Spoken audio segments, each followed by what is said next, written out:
Good morning बच्चे लोग। Today we will take a chapter of physics, chapter 4, that is pressure in fluids and atmospheric pressure. चलिए इस chapter को start करते हैं। सबसे पहले इस चैप्टर में हम लोग को कुछ टॉपिक्स पढ़ने हैं, that is thrust, pressure and atmospheric pressures, and there are lots of description about atmospheric pressure, its uses, and the instrument used to measure the atmospheric pressure. These are the some 4 to 5 points of this chapter. Let us start with the first point, that is thirst. Basically thirst क्या है? Its definition is thirst is the force acting normally on a surface in any direction. We can also describe it. ये एक ऐसा force है, मतलब एक हम लोग जो झटका लगाते हैं या फिर दबाव लगाते हैं, ये किसी भी डायरेक्शन में हो सकता है, बस उस दबाव को हम लोग थर्स्ट कहते हैं। And it is exerted by the body placed on a surface and it is equal to its weight. That means आप थर्स्ट उतना ही दे पाओगे जितना आपके बॉडी का वेट होगा। दैट मीन्स उस एरिया के ऊपर उस बॉडी का जितना वेट होगा उतना ही वो थर्स्ट, उतना ही वो धक्का या दबाव लगा पाएगा। So thrust exerted by a body on a surface equal to the weight of the body.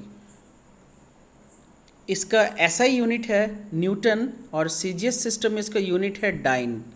And gravitational unit of thrust in MKS system is KGF.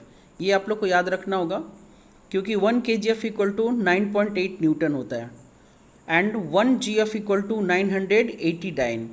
याद रखिए it is a vector quantity, इसमें direction होता ही होता है। चलिए move to the next topic, that is pressure. So its definition is pressure is the thrust per unit area of a surface. Yes, pressure पूरी तरीके से इसका डेफिनेशन में थर्स्ट आएगा ही आएगा जब thrust per unit area of a surface के हिसाब से लगाया जाए तो उसको प्रेशर कहते हैं। Pressure is a scalar quantity and इसका जस्ट डिस्क्रिप्शन है थर्स्ट पर यूनिट एरिया और P equal to F by A. Its SI unit is newton per metre square और पास्कल। चलिए कुछ इंटरेस्टिंग बातें प्रेशर के बारे में हम लोग सीखेंगे, that is larger the thrust acting on a given area greater is the pressure exerted on it. जितना ज़्यादा थर्स्ट अप्लाई करेंगे उतना ज़्यादा प्रेशर क्रिएट होगा। इसके बहुत सारे एग्जांपल्स हैं, हम लोग नेक्स्ट टॉपिक में उसको स्टडी करेंगे। चलिए एक छोटा सा आपके चैप्टर का एक प्रॉब्लम है। अगर हम लोग एक ईट को रखते हैं जिसका 20x10x5 डायमेंशन है, तो दोनों में थर्स्ट अगर इस टाइप से रखे, अगर हम इसको ये जो हमारा फर्स्ट टाइप है अगर इस टाइप से वर्टिकली रखते हैं और हॉरिजॉन्टली रखते हैं तो ज़्यादा थर्स्ट किस में कलेक्ट होगा।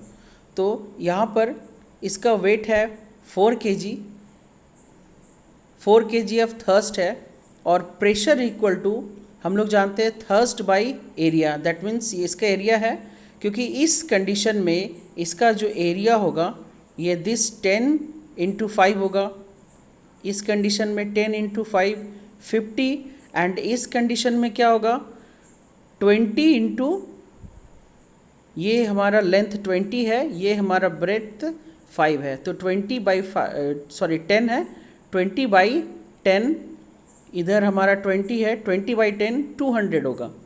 तो कि थर्स्ट बाई एरिया, तो इस कंडीशन में 0.08 होगा और इस कंडीशन में 0.02 होगा। मतलब जितना ज़्यादा अगर हम सरफेस कांटेक्ट लगाते हैं, मतलब अगर सरफेस एरिया ज़्यादा हो गया तो थर्स्ट कम होगा, अगर सरफेस एरिया कम होगा तो थर्स्ट ज़्यादा होगा। इसलिए इसका सबसे बेस्ट एग्जांपल है जो शूज़ लड़के लोग पहनते हैं उससे थर्स्ट कम निकलता है, जबकि जो सैंडल्स लड़की लोग पहनती है उसका थर्स्ट ज़्यादा होता है, क्योंकि उसका पॉइंटेड होता है और दूसरी बात उसका जो एरिया ऑफ कॉन्टैक्ट होता है वो कम होता है और हमारे शूज़ का एरिया ऑफ कॉन्टैक्ट ज़्यादा होता है। सो हम इस तरीके से बोल सकते हैं प्रेशर डिपेंड्स अपॉन 2 फैक्टर्स। वो 2 फैक्टर्स क्या है, area on which thrust is applied and the magnitude of the thrust. इस चीज़ को हम लोग डिस्क्रिप्टिव वे में नेक्स्ट टॉपिक में पढ़ेंगे कि वे ऑफ इंक्रीजिंग प्रेशर। भाई हम प्रेशर को कैसे बढ़ा सकते हैं, कैसे कम थर्स्ट लगाकर प्रेशर को बढ़ाया जा सकता है। सबसे बेस्ट है, for a given thrust pressure on a surface in increased by reducing the area of the surface on which it is acting. आप लोग सबसे बेस्ट है, हम लोग जो कील यूज़ करते हैं, आप ज़रा देखो, बिल्कुल कील का जो लास्ट वाला एंड पॉइंट है वो बिल्कुल और पतला किया गया है, ताकि हम लोग जब प्रेशर लगाएंगे, और उसका माथा थोड़ा सा चपटा होता है, इस हिसाब से होता है। जब हम लोग यहाँ पर प्रेशर लगाते हैं, इससे क्या होता है, ये आसानी से अंदर चला जाता है और हमारा थोड़े से कम से एफर्ट में ही ज़्यादा प्रेशर क्रिएट होता है और हमारा जो काम होता है वो हो जाता है। तो इसीलिए इसके एग्जाम्पल दिया हुआ है, the end of the nails are made pointed so that the large pressure is exerted through the pointed ends. हम लोग थोड़ा सा ही फोर्स लगाएंगे यहाँ पर, लेकिन प्रेशर मेरा बहुत ज़्यादा क्रिएट होगा। इस तरीके से हम लोग थोड़े से थर्स्ट में ज़्यादा प्रेशर क्रिएट कर सकते हैं। नेक्स्ट है, the cutting tools also have other sharp edges. जितने भी कटिंग टूल्स है, आप इसको देख लो, ये जो चाकू है, सीज़र है, ये अलग अलग टाइप का चाकू है, सीज़र है, आरी है, ब्लेड है, कैंची है, एक्स है, ये जितना भी चीज़ है, यस्तूरा है, थोड़ा सा चाकू या डिफरेंट शेप का चाकू है, इन सब का, इवन हम जो सुई यूज़ करते हैं उसका भी टिप में एंड ही होता है। इवन जो हम लोग नीडल यूज़ करते हैं ये बॉडी को इंजेक्ट करने के लिए, उसका भी टिप में बहुत ही शार्प होता है। ये शार्प होने से क्या होता है, आसानी से पेनिट्रेट हो जाता है, ज़्यादा एनर्जी नहीं लगाना पड़ता है। आप लोग इसका सबसे बेस्ट एग्जांपल है, अगर हम लोग कोई चाकू जो बहुत पुराना हो गया, जिसका धार ख़त्म हो गया है, उससे अगर कुछ काटने की कोशिश करते हैं तो हमें बहुत ज़्यादा मेहनत करना पड़ता है। इससे क्या होता है, हम जो थर्स्ट लगाते हैं उससे प्रेशर बहुत कम क्रिएट होता है और फल नहीं कटता है। लेकिन अगर हमारा एज शार्प होगा तो हम लोग थोड़ा सा भी फोर्स लगाएंगे तो बहुत आसानी से हमारा फल वगैरह कट जाएगा। चलिए नेक्स्ट है, ये वे है to decrease the pressure. Pressure को डिक्रीज़ कैसे किया जाए, क्योंकि यहाँ पर तो हमें ज़्यादा प्रेशर चाहिए था, इस जगह पर हमें ज़्यादा प्रेशर चाहिए था, लेकिन इस जगह पर हमें प्रेशर कम चाहिए। तो हम लोग यहाँ पर स्टडी करेंगे कि wide sleepers are placed below the railway track so that the pressure exerted by the iron nails on the ground become less. ये देखो कितने सारे, ये जो स्लीपर्स है ये बहुत चौड़ा यूज़ किया जाता है। इसके पहले पुराने ज़माने में जो लकड़ियाँ यूज़ की जाती थी वो काफ़ी चौड़ी होती थी, बट अभी तो हम लोग कंक्रीट का, वो प्योर कंक्रीट स्लीपर्स यूज़ करते हैं। इससे क्या होता है, हमारा जो ट्रेन का प्रेशर, चाहे लोहे का जो प्रेशर गिरता है ना, ये इस पॉइंट पर जो प्रेशर गिरता है ये बढ़ जाता है, एग्जैक्टली ये डिवाइड हो जाता है पूरे इसके ऊपर, और ये पटरी भी ज़मीन के अंदर नहीं धंसता है। तो ये जो हम लोग का ये गिट्टी बिछा होता है, ये भी फोर्स, जो भी ट्रेन का लोड है, लोड एक है, मतलब एक तरह से थर्स्टी है, वो थर्स्ट जो प्रेशर क्रिएट करता है, ये गिट्टी जो होता है ये बर्दाश्त कर लेता है, और ये जो हमारा स्लीपर्स है ये भी बर्दाश्त कर लेता है। दैट मीन्स ये जो पूरा ट्रेन का जो लोड है, जो थर्स्ट है, वो ये लोग आपस में डिस्ट्रीब्यूट कर लेता है। इस तरीके से हमारा पटरी ज़मीन के नीचे भी नहीं धंसता और आराम से ट्रेन उसके ऊपर क्रॉस हो जाती है। नेक्स्ट है the foundation of the buildings. ये जो हमारा बिल्डिंग का जो फाउंडेशन होता है is made wider than the wall so that the pressure exerted by the building on the ground become less. ये आप लोग पिक्चर में देख सकते हो, ये जो पिलर्स ड्रॉ किए जा रहे हैं, हम लोग का वॉल भी इसी हिसाब से ड्रॉ होगा, हमारा वॉल भी इसी हिसाब से डिज़ाइन होगा, कंस्ट्रक्शन होगा। बट जो वॉल के नीचे का ये जो हमारा बेस है, ये बेस काफ़ी ब्रॉडर है, ताकि जो फोर्स इसके ऊपर गिरेगा, क्योंकि इस दीवार के ऊपर ही पूरा दूसरा तल्ला होगा, तीसरा तल्ला होगा, चौथा तल्ला होगा, तो लेकिन उसका जो फोर्स आएगा वो बिल्कुल बढ़ जाएगा और ये हमारा जो स्ट्रक्चर है वो पूरी तरीके से खड़ा रह सकेगा। चलो move to the next topic. Now we will study about pressure in fluids. सबसे पहले जानने की कोशिश करेंगे फ्लिट्स आखिरकार होता क्या है। फ्लिट्स बेसिकली डेफिनेशन इसका है, a substance which can flow is called a fleet. जो भी चीज़ बह सकता है, तो लिक्विड और गैस दोनों ही बह सकता है, इसलिए हम लोग बोल सकते हैं both the liquid and gases are fluids. A fluid contained in a vessel exert pressure at all points and in all directions. ये हम लोग जानना होगा कि अगर किसी बर्तन में पानी रखा हुआ है तो वो पानी प्रेशर सभी डायरेक्शन में दे रहा है। फॉर एग्जांपल, अगर आप एक ग्लास में पानी लेते हो या फिर किसी में पानी लेते हो, और अगर यहाँ छेद करोगे, यहाँ छेद करोगे, यहाँ छेद करोगे, कहीं से भी छेद करो तो पानी हर जगह से निकलेगा, जाहिर सी बात है। अगर हम लोग नीचे छेद करेंगे तो प्रेशर ज़्यादा होगा, ऊपर छेद करेंगे तो प्रेशर थोड़ा सा कम होगा। ये हम लोग आगे चल के नेक्स्ट में पढ़ेंगे। ये जो प्रेशर होता है is directly proportional to the depth, density of the liquid and the acceleration due to gravity, that is HPG। तो H फॉर डेप्थ है या हाइट हम लोग दोनों कह सकते हैं। तो ऊपर का पानी में थोड़ा सा कम प्रेशर होगा, नीचे के पानी में ज़्यादा प्रेशर होगा। चलिए moving to the next topic, this is the topic about factors affecting the pressure at a point in a liquid. तो कौन कौन से फैक्टर है? तो सबसे पहला फैक्टर है depth of the point below the free surface, that is H, and density of the liquid and acceleration due to gravity. ये तीन फैक्टर्स है जिसके ऊपर प्रेशर पूरी तरीके से डिपेंड करता है, that is the depth, density and acceleration due to gravity. Let us move to the next topic, laws of liquid pressure. हम लोग कुछ लॉज पढ़ेंगे। हमारे बड़े बड़े साइंटिस्ट ने बहुत सारे लॉज दिए, ये उन्हीं लोगों का थेसिस है जो हम लोग कंटिन्यू कर रहे हैं। That is the law. Let us start with the first point of these laws, what these things are explaining to us. Inside the liquid, pressure increases with the increase in depth from its free surface. हम लोग अभी थोड़ी देर पहले पढ़े कि अगर एक कंटेनर में पानी है तो ऊपर के लेयर में प्रेशर थोड़ा कम होगा कंपैरेटिवली, अंदर ज़्यादा होगा और ज़्यादा होगा और ज़्यादा होगा, जो नीचे होगा वो और ज़्यादा होगा। इसका सबसे बेस्ट एग्जांपल है कि अगर हम लोग छेद अलग अलग हाइट पे करेंगे तो नीचे वाले का प्रेशर ज़्यादा होगा, ऊपर वाले का थोड़ा कम होगा और कम होगा। इन दिस वे ये घटता जाएगा। नेक्स्ट है, in a stationary liquid pressure is same at all points on a horizontal plane. बिल्कुल सही बात है। अगर कोई लिक्विड स्टेशनरी कंडीशन में तो प्रेशर चारों तरफ से किसी भी पॉइंट पे लेंगे तो वो चारों तरफ से बराबर होगा। Now pressure is same in all direction about a point inside the liquid. ये हम लोग ने थोड़ी देर पहले स्टडी किया कि ये अगर हम छेद किसी भी साइड से करेंगे तो प्रेशर चारों तरफ से बराबर ही होगा, सेम हाइट पर छेद करेंगे तो। Now pressure at the depth is different in the different liquids. हाँ, ये हम लोग अभी थोड़ी देर पहले डिस्कस किए, क्योंकि pressure is depending upon the density of the liquid. So अलग अलग डेप्थ में डेंसिटी और डेप्थ दोनों है, तो अलग अलग डेप्थ में अलग अलग प्रेशर होता है। ये हम लोग थोड़ी देर पहले इस एक्सपेरिमेंट से प्रूफ कर चुके हैं। Now it increase with the increase in density. तो ये डेंसिटी के साथ बढ़ता है और साथ ही साथ liquid seeks its own level. हम लोग जानते हैं पानी किसी भी जगह पर हो, चाहे किसी भी लेवल, किसी भी जगह पर हो, किसी भी हाइट पर, अल्टीट्यूड पर, वो अपना एक लेवल बना ही लेती है। पानी धीरे धीरे पहले लेवल को अचीव करती है, उसके बाद लेवल के हिसाब से वो प्रेशर को एक्सर्ट करती है, और ये जो प्रेशर होता है वो धीरे धीरे दूसरे रूप में कन्वर्ट होता है।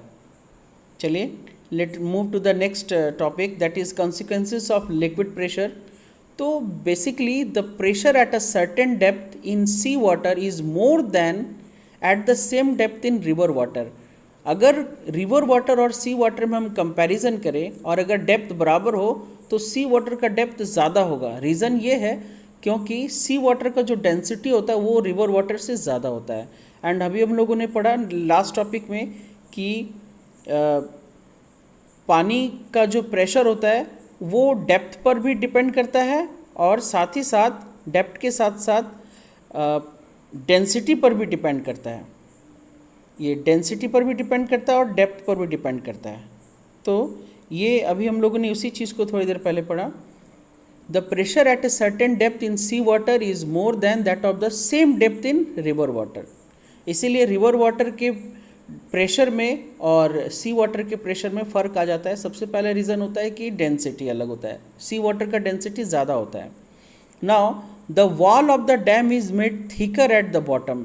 ये आप देख सकते हो, अगर हम लोग कहीं वाटर चेक बनाते हैं या डैम बनाते हैं तो डैम के नीचे का जो वॉल होता है ये ज़्यादा चौड़ा होता है ऊपर के हिसाब से, क्योंकि पानी का जो प्रेशर होगा नीचे में ज़्यादा होगा, इसीलिए नीचे को हम लोग ज़्यादा चौड़ा बनाते हैं। नेक्स्ट है size water supply tank is placed at higher level. ये आप लोग देख सकते हो, वाटर सप्लाई टैंक को हम लोग ऊपर रखते हैं, ज़मीन से बहुत ज़्यादा ऊपर रखते हैं ताकि इसका वाटर प्रेशर आसानी से दूर दूर तक जा सके। नेक्स्ट है size of the gas bubble formed at the bottom of water rises it grows in size. अगर वाटर लेवल कहीं भी है, अगर नीचे बबल बना है, वाटर लेवल के नीचे बबल बना है, तो ये ऊपर आते आते इसका साइज़ और बड़ा हो जाएगा, क्योंकि दोनों जगह प्रेशर का जो डिफरेंस था उस वजह से, प्रेशर डिफरेंस की वजह से इसका साइज़ बड़ा होता है। ये आप लोग कभी भी एक्सपेरिमेंट कर सकते हो पानी के अंदर डुबकी मार के, शायद पता नहीं चलता है, लेकिन एक चीज़ है, थोड़ा सा बड़ा ग्लास ले सकते हो और उसमें स्ट्रॉ से फूंक मार के आप लोग चेक कर सकते हो, बबल्स जब भी ऊपर आएगा थोड़ा साइज उसका बड़ा होगा ही होगा। Now next one is the divers suit is made from special material to maintain pressure. ये जो डाइवर्स का जो सूट होता है, ये चूँकि पानी के डेप्थ के बहुत अंदर जाते हैं, इनके सूट में थोड़ा सा स्पेशल मटेरियल की यूज़ करता है, अदरवाइज़ इनका नस फट जाएगा, क्योंकि हमारे बॉडी के अंदर का जो ब्लड प्रेशर है और बाहर का जो एटमॉस्फेरिक प्रेशर है, दोनों में बहुत फ़र्क है। चलिए हम लोग इस चीज़ को भी समझेंगे। पहला है लॉ, बॉयल्स लॉ। बॉयल्स एक बहुत ही famous, world famous chemistry genius थे। इन्होंने एक लॉ दिया था, इनका कहना था volume of a gas is inversely proportional to the pressure, that means volume is inversely proportional to the pressure.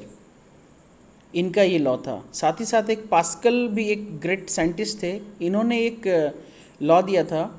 इनका लॉ का कहना है कि the pressure exerted anywhere in a confined liquid is transmitted equally and undiminished in all direction through out the liquid.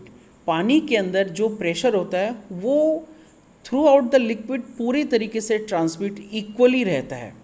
हम लोग जैसे अगर एक लिक्विड के अंदर, थोड़ी देर पहले भी हम लोग इस चीज़ को देखा था, लिक्विड एक कंटेनर के अंदर लिक्विड है, तो ये जो प्रेशर होगा ये सभी जगह पर थ्रू आउट द डेप्थ के हिसाब से, मान लो इस लेयर में लेंगे तो सेम प्रेशर होगा, इस लेयर में लेंगे तो भी सेम प्रेशर होगा, इस लेयर में बिल्कुल सेम प्रेशर होगा। हाइट के हिसाब से अगर हम कहीं भी छेद करेंगे तो बिल्कुल उसी हिसाब से ही पानी का धार निकलेगा।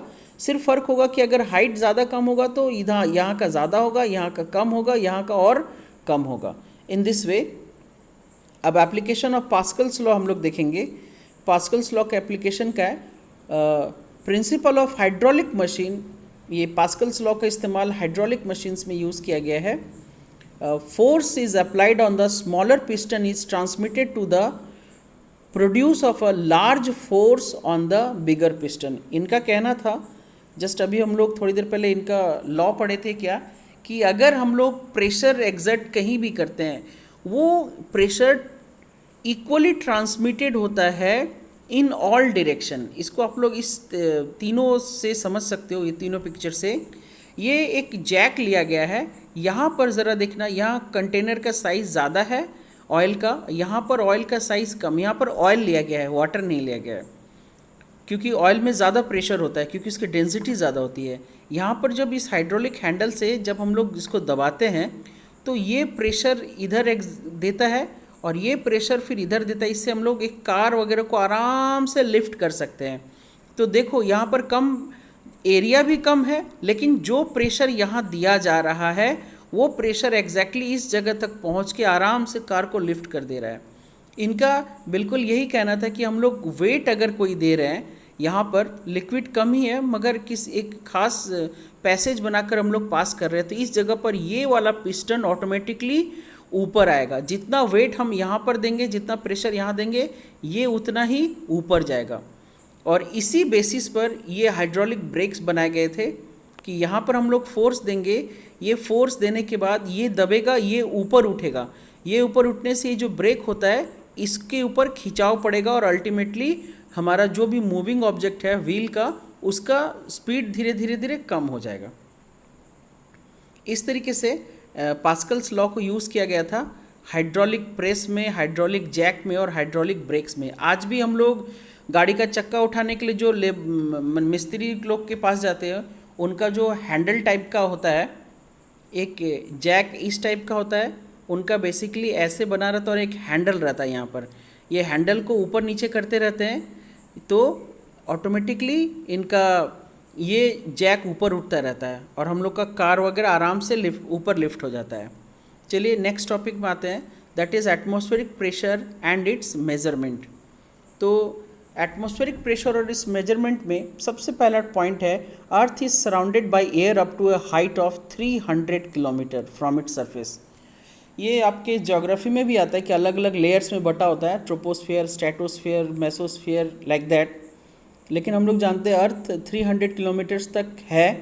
अर्थ में एयर का लेयर 300 किलोमीटर्स तक है और इसको हम लोग एटमॉस्फेयर कहते हैं। This envelope of air around the earth is called atmosphere. इसी जगह को हम लोग एटमॉस्फेयर कहते हैं। साथ ही साथ the weight of the air column exert with thrust on earth surface. तो 300 किलोमीटर तक अगर हवा है तो उसका कुछ ना कुछ वेट और थर्स्ट हमारे ऊपर, अर्थ के ऊपर, हर एक चीज़ के ऊपर 100% होगा। तो the thrust exerted on unit area of earth surface is called the atmospheric pressure.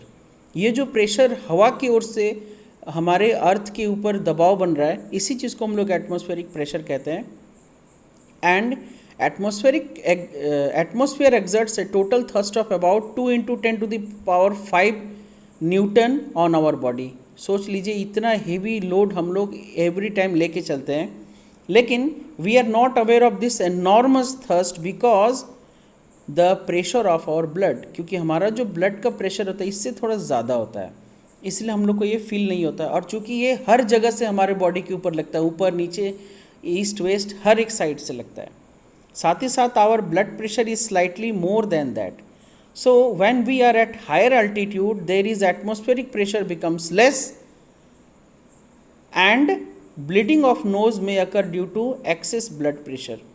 इसीलिए पहाड़ों के ऊपर जब चढ़ा जाता है तो वहाँ पर एटमॉस्फेरिक प्रेशर लेस होता है, तो हमारा बॉडी का ब्लड प्रेशर ज़्यादा हो जाता है, जो हमारे नस को फाड़कर बाहर आना शुरू होता है और नाक से ब्लीडिंग या कान से ब्लीडिंग होना शुरू हो जाता है। इसीलिए जो पहाड़ों पे माउंटेनियर्स चढ़ते हैं वो प्रॉपर अपना अरेंजमेंट के साथ चलते हैं, ऑक्सीजन सिलेंडर और प्रॉपर हर चीज़ को लेकर चलते हैं।